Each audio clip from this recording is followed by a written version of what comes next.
Yeah, thanks, Bill. That's very insightful on just how easily, I suppose, for not using that term too loosely, you're able to strike up a conversation, which has now led to a more fruitful conversation moving forward. So Bill, you've highlighted you've now met your potential business partner.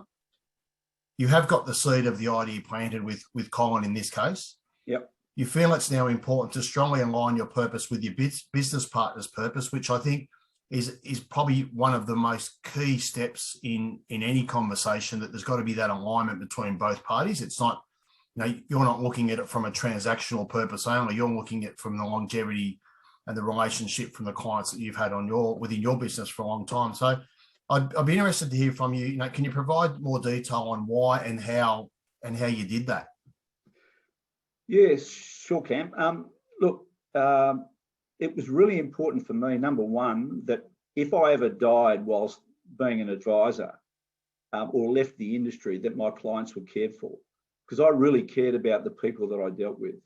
And I think all of the advisors probably listening into this webinar will be of the same sort of stature and values. And for me, going into business with a person, it was really a lot about who this other person was and the values and what they stood for. So we spent probably close to a year getting to know each other. So into 2006, and we met regularly. In fact, I was working out of some serviced offices in our local area, and Colin took some office space there. And so we actually had quite a close working relationship, not together as such, but saw each other regularly. And we talked about our ideas and the things that we wanted. But at the end of the day, you've got economics and you've got humanity. If you don't get the humanity right, the economics isn't going to work. Doesn't matter. The humanity of any of these situations are really what counts. And if you get anything out of what I'm saying today, is that get that humanity right. And that's about your purpose, your calling. So whatever you think you need to change or do, ask yourself, why am I doing this? What's this really all about? Because that's the thing that's going to really be, that's the humanity of this situation. So we met regularly and we talked about the fact that it was clear that I wanted to maybe sell my equity in the business when I was 60, which was about 7 years on from there. Colin was clear that he wanted to acquire that equity and then he wanted to develop and grow the business. And there was about a 20-year age gap between us. So, it would work from an age perspective, it would work really well as well. We understood over that time how we both like to operate, and we also got to understand each other's strengths and how we could combine those strengths to create a meaningful group or business together. And I think that the key for us was we didn't want 1 and 1 to equal 2. We wanted 1 and 1 to equal 3. So we wanted that by bringing ourselves together in a business, we wanted that extra X factor that we couldn't actually achieve on our own. Just getting together for the sake of economies of scale wasn't really what it was at. It was about creating another dynamic that we thought was going to be really something extra that we couldn't do on our own. So over those months, we worked on the structure of how the business might look. We talked about the percentage share because we're both bringing businesses to the party, and we agreed on how that new business potentially would look. As I showed you the other day, Cam, those sketchy drawings of the office layout back in the day, and we talked about that and staff numbers, a business budget, revenue targets, all the sorts of things that are very important to a business being able to be successful and be profitable. We're all discussing those things, so we're getting a really good feel for the whole thing. And then we started to put the agreements together through our accounting and legal connections, and then the insurances that were appropriate with respect to each other's estate planning. In late 2006, we were pretty much ready to take off on this joint business. But we had a very clear vision. We understood each other really well. And I think if there's anyone out there listening today that that is looking to have a succession plan and introduce a younger person, really important that you get to know what this younger person wants too, because it's not just about them being privileged to buy your business. It's a two-way street. If it's going to work well, and it's really important that that younger individual, and that their objectives and the things that drive them and their purpose is integrated into what this is all about. So we had a pretty clear vision, and yeah, we were ready to really get things going. Yeah, thanks, Bill. I think it highlights, you've certainly taken the time to get to know Colin or a potential business partner. You've made sure you've allocated time to make sure you're on the same page. So, in a way, you've struck gold with this. That on the first person you've had the conversation with has led down this path, and it's continued to lead down this path. So I think that's really important for planning perspective as well. So you mentioned to us, the importance of planning and sticking to the plan. You mentioned to us the long-term nature of this kind of partnership, which you were thinking of your clients throughout this whole process, which is absolutely fantastic. And it was very important that both of you, both you as the seller and Colin as the purchaser in this case, could stick to the plan.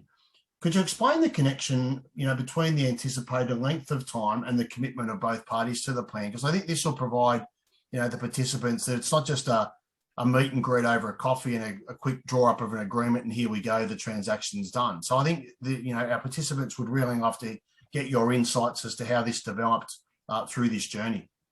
Yeah, look, and you're right. This is a substantial thing that's happening, and it's affecting two people's lives. But more than that, you've got families off the back of those two lives too. So there's a lot of people involved in this decision. So it's really important that that the people involved respect and understand each other. And we've taken the time to do that. Now, maybe it's a situation where someone doesn't quite have that amount of time, but there'll be other ways that they can actually create a similar sort of a situation. They just got to think a bit more about it. But we pretty much had the big picture sorted that Colin would be purchasing my share of the business in 2012, and in between there was a business to grow and run. So we, because of the planning we'd done, we were pretty much well into the groove of what we needed to do.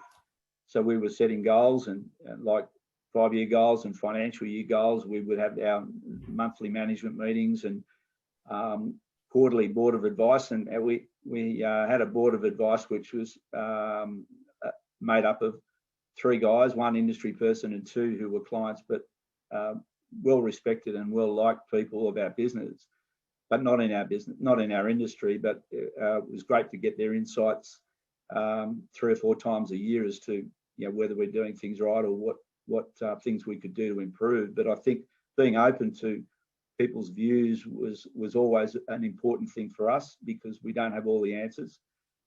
We would have an AGM, and at that AGM we would kind of sort out the bigger things that we needed to do on a yearly basis, but still keeping an eye on that overarching goal that we were aiming for in 2012. I think the key here was that there was keeping control of this asset that was central to everything that we wanted to do. And I would suggest that's a really important thing, that when you do transition out and someone's coming in, that in that time frame that you've got, that you keep a really good control of all those components of that particular asset that you're dealing with. Interestingly enough, at the end of our first year, the GFC started. So we had a pretty interesting couple of years there, but I think we managed that pretty well, primarily because of the way that we had taken the steps to put the markers in place that would keep us on track.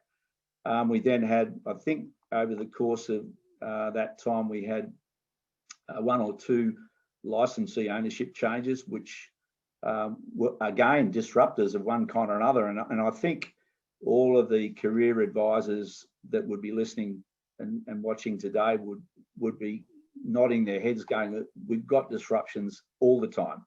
It's not just right now. They've always been there. They'll always be there in the future. It's just a matter of how you go, well, is there anything I can do about this? And one thing I think as human beings we have is the power to choose what we want to do. No matter what the situation is, we have the choice of how we deal with that situation. I think there's never been a more important time now than for people to be able to make those decisions about what's important to them in their lives and make those decisions that need to be made. And so we repeated those things over the ensuing years. And then on the 2nd of July 2012, the original plan was a few days after my 60th birthday was carried out. So 8+ years from writing that one pager, that particular goal was accomplished. And the clients were advised about that change of ownership. They already knew about, because over that period of time, I was talking to the clients, particularly those high value clients that you saw more regularly or were in touch with more regularly, about what was going on, and not all the nitty gritty, but they understood. And my simple thing to them was that at any point in time, I may not have been their advisor. So it was really important for me to know that in the event that I wasn't there, for whatever reason, that their needs were going to be cared for in a professional and thoughtful way. So beyond that particular year, I then over time gradually handed off clients to the younger advisors in our practice, and then in the final year, which was last year, 2020, I had a small group of longer term clients that I've been looking after, and we mostly those handovers were done via Zoom, and they were really quite emotional meetings. And I think the young advisors got to see a little bit about the relationship that gets formed between an advisor and a client, because most of us, we really care about these people and their world. And so I think it was certainly a good example for them, but I think for me it just resonated that well with me that our relationship meant a lot to those people. I want to say that 17 years down the track, I'm very grateful to Colin. I'm very grateful to the team and all the people that worked through the business over those years to give me that opportunity to carry out what we did. I couldn't have a higher regard for him as a person. He's an awesome guy, and I feel really happy that the clients are being looked after and will continue to be looked after in a really lovely way. And of course, Colin's got a terrific work ethic and values, and he's continuing to grow that business, and it's going to be a terrific business as time goes on. But it wouldn't have happened had he not met me at that lunch, and I don't think he would have met me at the lunch had I not had the thought in my mind that this is what I wanted to do. So the big lesson that I take from this is once you've got serious about it, made the decision, that's what I want to do, started to put some thought into how it's going to happen, the other things will start to occur, and these opportunities will present themselves. Yeah, that's great, Bill. And I think it again highlights a couple of things that I'm picking up through the conversation is it's never too early to start having these thoughts. I mean, it don't wait till you're 55 or 50. Have that succession plan. I know a lot of us in the industry think about having a succession plan, but we'd never actually get to that point because we still think it's such a distant point in the future. And it's the conversation we're having today shows quite clearly that there is a good runway, or a lengthy runway, to get to a point where you can hand it over in a good state and you're comfortable with it. So it's not just I think I've referenced earlier, it's not just an overnight transaction. But one thing I've picked up, and I owe you an apology, I said in my intro that you retired at the end of 2021. It was actually 2020. So I do apologise there, Bill. I wasn't making it work an extra 12 months. But I kept it very professional, didn't I, Cameron? Not saying anything. You did. And I wasn't hoping you were going to work another 12 months. So I think, you've taken us on the journey so far, but it's good now for, I think, the audience to understand, you finished up in December 2020, last year after nearly 40 years in the industry. Let's turn it around from more of a transactional piece to how you dealt with it personally as Bill Webster, the career professional, 40 plus years. how did you, Bill, from a mental standpoint, find dealing with the decision to leave a career that had covered nearly 60% of your life, or will have covered nearly 60% of your life? So I think, if we can now switch from the business side of it to your personal mindset and how you achieved it, I think it'd be great to hear that. Well, look, and I don't know that we really transfer the philosophy. I don't think we transfer from business to personal, because the philosophy is the same, because everything starts out as a thought in your mind. So it is a very personal thing, both sides of this coin. And even though that the goal had been achieved 8 years before nearly, in 2012, my plan had worked out. It was still a difficult thing, and mentally, because I love what I did. I really did. I love what I did, and I love the people that I dealt with, and everyone in the firm was wonderful. So it was tough. But I don't think any major transition in your life, no matter what it is, that's worth anything, is not tough. It doesn't challenge you. So if it's challenged you, it's probably good for you. If it's not challenging you, then you've probably got to say, well, I'm not trying hard enough. But I think having that situation, it then, Colin and I met earlier in the year, and we discussed the situation, and we decided that the end of last year was going to be when it would be. And it was then time for me to sit down, be honest with myself, not sit on the fence anymore, and ask myself the question that I mentioned at the start of this whole thing. Do I value my current situation? Well, yes, I did. I had a lovely situation. I have a lovely life. But I then had to say, well, can it be improved? Yes. Then how can it be improved? In amongst all of that, writing things down, I came up with questions like, what's the last third of my life going to look like? Because I am now in the last third. And I don't know if people heard this before, but Jane Fonda famously made this speech and was talking about life being a 3-act play. 0 to 30 years of age was Act 1, 30 to 60 was Act 2, and then 60 plus was Act 3. And we all know how Act 3 is going to end. So if you're gonna be excited and be interested and be doing interesting things, Act 3 is a good time to be doing it, because you know what's going to happen at the end of Act 3. So in amongst all of those things, I sat down and asked that question, and other questions came. What's the last third of my life going to look like? My mum died at 73. My dad died at 76. I'm 69. You're confronted with your own mortality, but that doesn't necessarily have to be a bad thing. That's a reality check. And the thing is that I hope that I'd given more years than that, but cognizant of the fact that that was the stats that are in my family history. But be that as it may, what do I want from whatever time I've got? What can I use my skills and my experience for to be useful in my family, in my community, whatever way that is? What new challenges could I take on? What new things could I get interested in that will make the last third of my life something meaningful? And I basically came to the part that the last third of my life will look very different to the other 2/3, but no reason why it can't be challenging. It can't be interesting.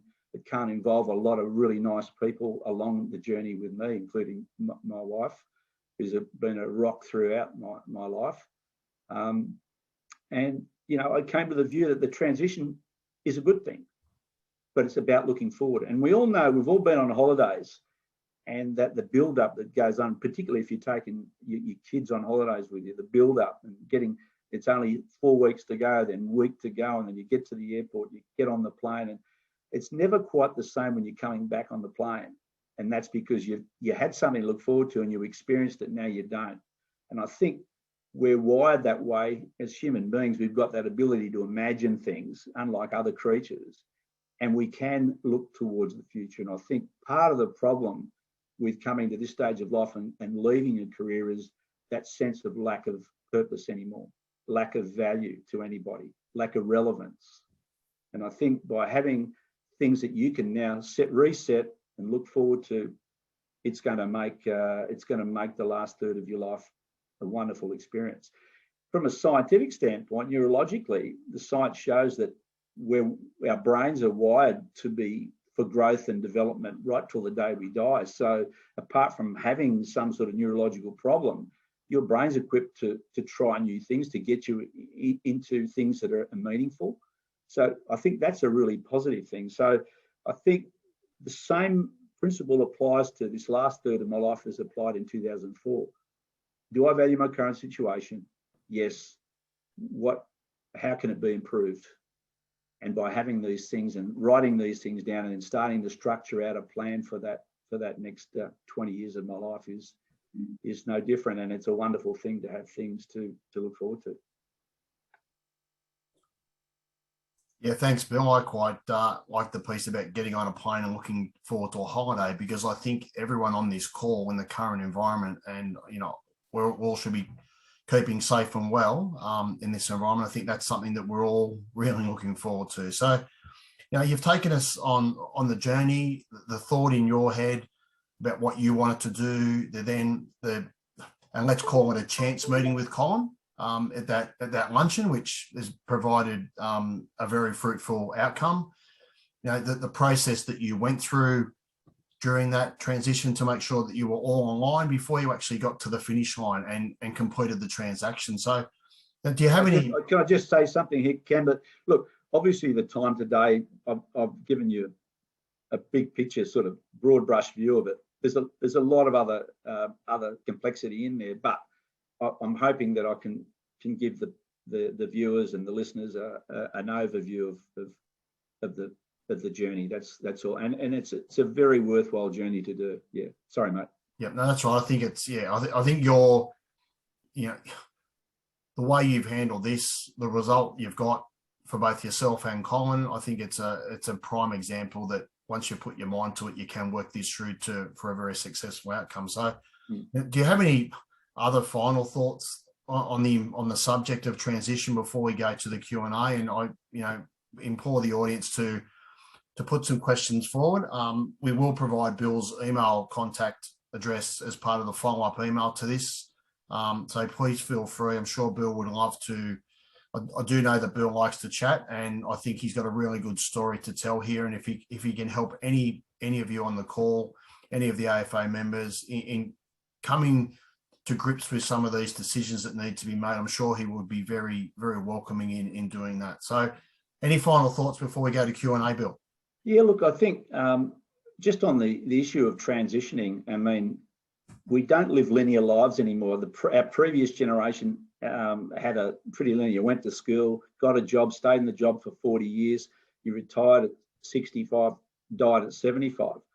And it was very linear, but the reality today is we don't live in a linear. There's a lot of disruptors that come along, but which require transitioning from one phase to another phase. But I think we've got to understand that a transition is not an event.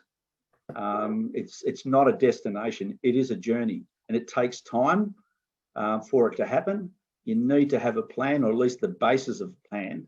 But I think you also need a bit of courage.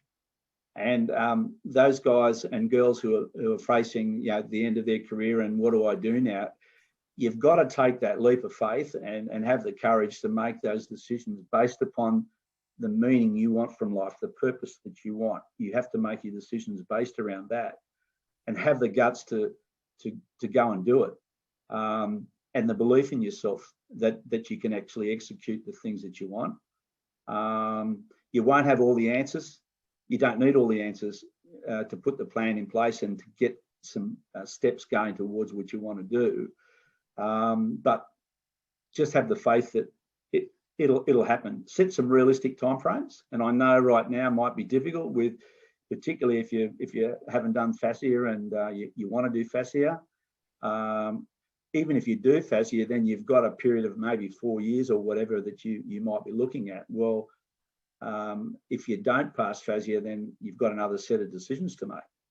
But if you're not looking at transitioning out of the industry, but you're looking to start a succession plan, then hopefully I've given you maybe a bit of a guide as to how you might go about doing that. The fundamental of it is not difficult. Don't get too complex about it, but sit down, decide what you want, work out your steps, go public, and then start to get some traction along that journey.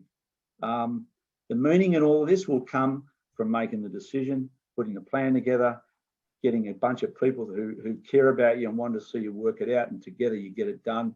And the meaning comes from the experience. And I've said before, the opportunity that presented itself with Colin was wonderful, and a great guy to have shared that with. And I'm happy to say that publicly because he's a good man. But it was very important that you go through those stages. And along the way, be kind to yourself too. I think we tend to be hard on ourselves. Give yourself a pat on the back and congratulate yourself for those milestones that you do achieve, because people aren't always lining up to give you a pat on the back. So sometimes you've got to give yourself a pat on the back. One thing I'll finally finish off, and that's the power of mentorship. And I hope that this webinar represents what I'm talking about, the power of sharing ideas. And the thing I've always loved about this industry is the fact that we're happy to share ideas with each other and help and encourage each other to do well, unlike a lot of other industries where they don't do that. And the power of mentorship has been around since time of man. The elders in the village shared with the young people, and they took on board that wisdom, and then they developed it and enhanced it, and then were able to go on. It's no different now. So always understand that the power of mentorship is very strong. And my first mentor was the guy who recruited me, was a fellow called Tom Lambert, who sadly has passed away now.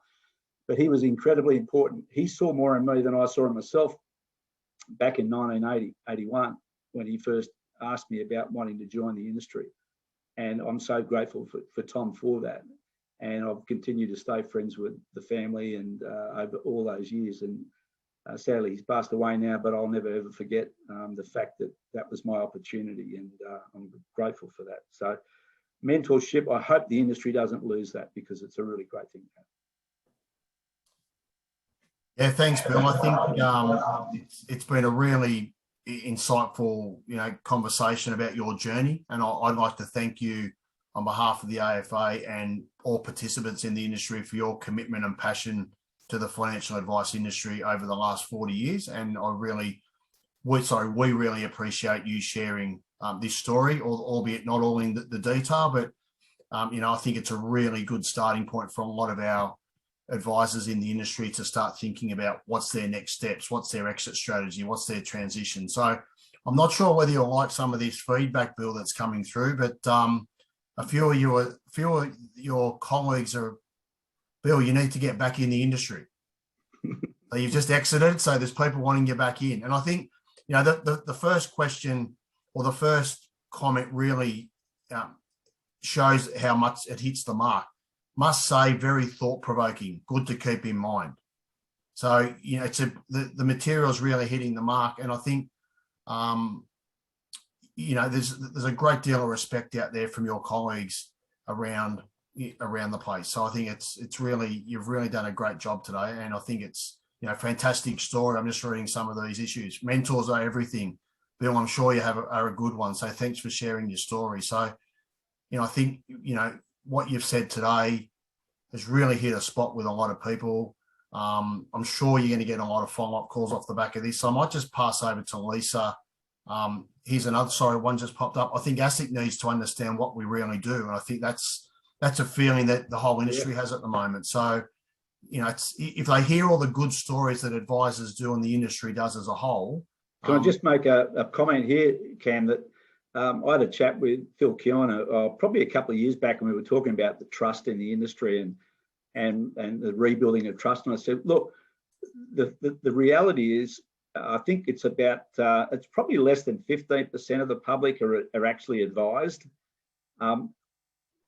At that 15% would be a 9 out of 10 on the trust factor with advisors. It's the other 85% that are non-advised, and they're only reference points to the media about what our industry is about. And if your only reference point about an industry is the media, then you're going to struggle ever with that trust factor. But you go to everyone that's being advised in our industry, and most of the advisors would say the same thing, that they have got 100% trust with their clients, with them. And that's the reality of it. But we can only gather one client at a time. So our job is to get more people advised. to get more people in a relationship that they feel valued, they feel needed, and they feel that this person cares about them, because we have a very, very caring community in the advice business. We have a very caring community. And sorry, I interjected there. Anyway. You're more than welcome to interject, Bill. Lise, did you have a question that's come through? Yeah, so we've got a question from Ron. He's asked, how did you know it was the right time to let go? Because obviously, you know, as you've said, the client and advisor relationship is something that's really, really special. And, you know, there's this sort of level of care in that, where you sit there and you go, well, you know, passing that on to someone else and giving them that responsibility is a scary thought. Can you sort of describe for us how you've sort of managed that process with Colin? Yeah, well, I would say, look, there's never a right time. There's always things you could have done differently, or you could do differently. I don't think there's ever a right time. I think it really comes down to when you're writing, answering that question honestly for yourself. And I said earlier in the presentation that I had to be brutally honest with myself and sit on the fence and say, well, it's time. You know, it's time. And at the end of the day, you're going to have some reservations about that. But if you've got a clear vision of what your purpose is, where you want to go and what you want to do, that goes a hell of a long way to alleviate that attachment that we have. And that attachment is how you feel. That's a psychological issue, right? None of the clients have been ringing me up and saying, Bill, I can't deal with this person. I need you. That's just not the way it works. The attachment is in us. We've got to get over that, and that's this whole process. If you've got something better to do, because if you want to get someone off an addiction, give them something more interesting to do. It's as simple as that. I know it's more complex, but if you give someone something that's far more interesting than being addicted to that negative thing, they're going to do that thing. And I think part of this process is, well, what can I do that's more interesting than what I'm doing right now, if that's the way it is? If we go back to 2012 and the lead up, in the months leading up to that transaction occurring that we'd planned for, I was shitting myself, basically going, oh, is this really what I want to do? Right up. But you go, well, this is what we set up to do. This is what we do. So there's always going to be doubt. There's always going to be that. And my wife even said you were a bit different for the 3 or 6 months after that transaction happened. Maybe I was. But you know what? I don't have any regrets now. And I sit here as a guy who's pretty happy with the way it is. So grateful for that opportunity with Colin, and he's going on really well with the team, and that's fantastic. And I'm now looking at my part of life. So I don't think there's ever a time. I think it's you've got to decide, is what you're doing now really what you want to be doing? Is it now time for you to have other experiences in your life and do other things? That's the tough part. The attachment is a psychological thing. That's just an emotion. And that's all it is. The clients don't need you to be there.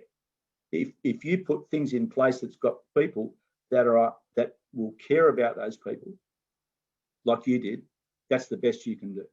Because if you die of a heart attack tomorrow, they're not going to have anybody tomorrow anyway. But if you've got something in place, then their lives and their livelihoods are going to be looked after by those other people. If you have nothing in place, it's going to be a terrible mess. But by making the decision now and thinking ahead, you're going to eliminate a lot of problems. But I don't think you'll ever get rid of the attachment issue. You've just got to deal with that attachment issue. But if you've got something more important and more meaningful to do with your life, it's going to make that a whole lot easier.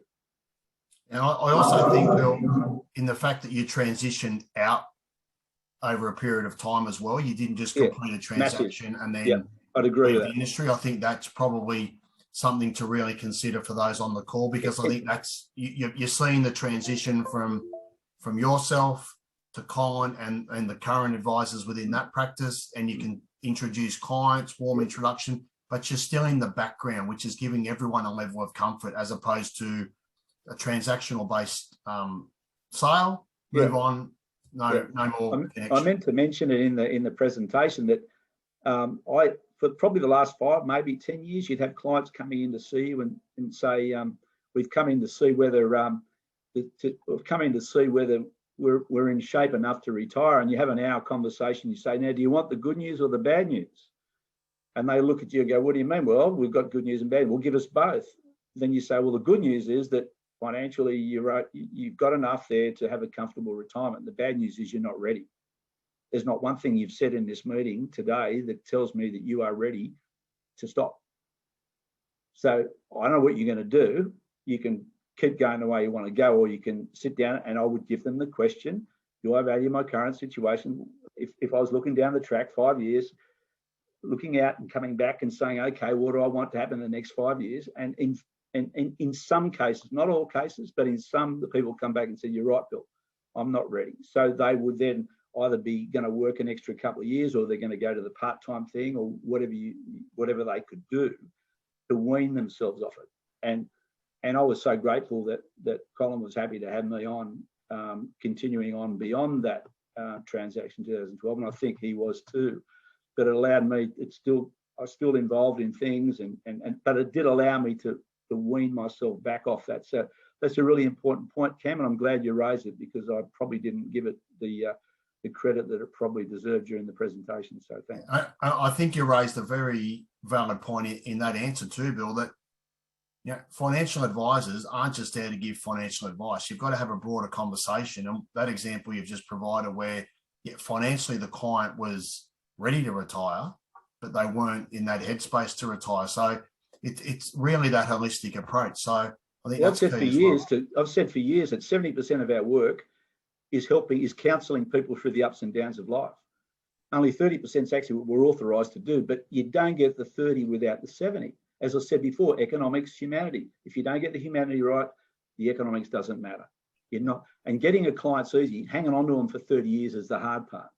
And as I say, that relevance factor, it's so crucial, because if you and I are in a relationship, Cam, and we're 100% relevant to each other, there's amazing things that relationship can do. But if you lose relevance to me, or vice versa, it may not be the end of the relationship, but it ain't going to get what it could get.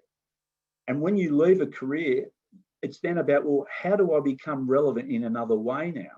Because your value as a human being hasn't changed. It's just your perception of your value that's changing when you leave something like that. So how do I rekindle that relevance in another way? So that's a really important one. That's great. Lisa, I think we've got another question come through. Yeah, we do. This is from Frank. Where do you see the industry going post-January 2026? With many advisors expected to leave by the end of 2025, and with new advisors entering the industry? Yeah, mate, it's a difficult question to answer, but I have faith in the fact that the people that are in the industry now, I know we've got a bit of a slowdown, or pretty massive slowdown in people coming into the industry. I think it's going to look and feel different in 5 years' time, but it's going to continue on. It just will. I mean, the industry's been around for a long time. The young people that are coming through, they operate quite differently to, say, us old school guys, but it will work. I think it will work. I think there's definitely got to be a bit of negotiation there between where we're at now and where we need to be as far as the regulators are concerned. I mean, I did the FASEA exam, as I said to you, Cam, and I failed the FASEA exam. And you asked me the question, would you have stayed in the industry longer if you'd passed that? The short answer to that question is probably no. But being who I am, the exam was put there in front of me. I wanted to have a crack at it. And did I think the exam should be there? No, I didn't. But as I said earlier, the wonderful thing about human beings is we have the ability to envisage the future and start to craft a pathway towards whatever we want to do. And I think what will happen is that the people now that are making this transition and leaving the industry, if they take the time to do what we just talked about, it will be a far better outcome for them leaving the industry than it would have been if they don't do anything about thinking about that plan. And if it means that they've got to GM their business instead of giving advice in it, but maybe GM their business for 5 years or so whilst a younger person grows and acquires the equity, maybe that's a good idea. But there will be a solution if they sit down and think about what needs to happen in order for it, and then go public, bingo, away you go. Great, thank you. Any other questions, Lise, that have come through? No, we've got some really lovely comments on Yeah. here, Bill, just saying thank you for your insights and thank you so much for sharing your really valuable knowledge. Yeah, so yeah, some really, really lovely comments on there, which I'll share with you afterwards. Okay. Yeah. Look, I hope it's been of value, and as whenever I went to conferences or events, always just went to get one or two things, and I hope that we've been able to achieve that with everybody getting one or two things that they can take from this conversation, but just understand the beautiful part of our industry is that mentorship and that ability for us to share with each other and help each other and nurture that flame of success and of meaning. And we all want meaning in life. Everybody, and the clients always came back to, and if they didn't raise it, I would raise it, would bring this word meaningful into the conversation, because it sits at the heart of everything. We all want our lives to mean something, that when we're gone, that somebody says, well, I feel better because that person I knew that person and I engaged with that person. That's all we've got. So the more we can stimulate that line of thinking about each other, and that we're all on a journey and we're all got to be caring for each other and helping each other, I think we're all going to be the recipients of good things. Yeah. Yeah. Thanks, Bill. On behalf of the AFA and all those attendees today, we really thank you for the sharing of the knowledge of your journey on making the decision to that retirement stage. You are a success in this process. You have been a significantly successful advisor over the last 40 years. And once again, we thank you for your commitment and passion to the industry. And, you're not going to be lost to the industry. I think you will get a lot of connections or contacts out of this webinar with people that want to explore some of this in further detail with you. So I'm hoping that you will be able to impart a lot more knowledge and a lot more information on how to assist people through this process. So once again, thank you from behalf of the AFA. We'll be in touch with some of these comments and some questions. The feedback, as Lisa said, is really fantastic. So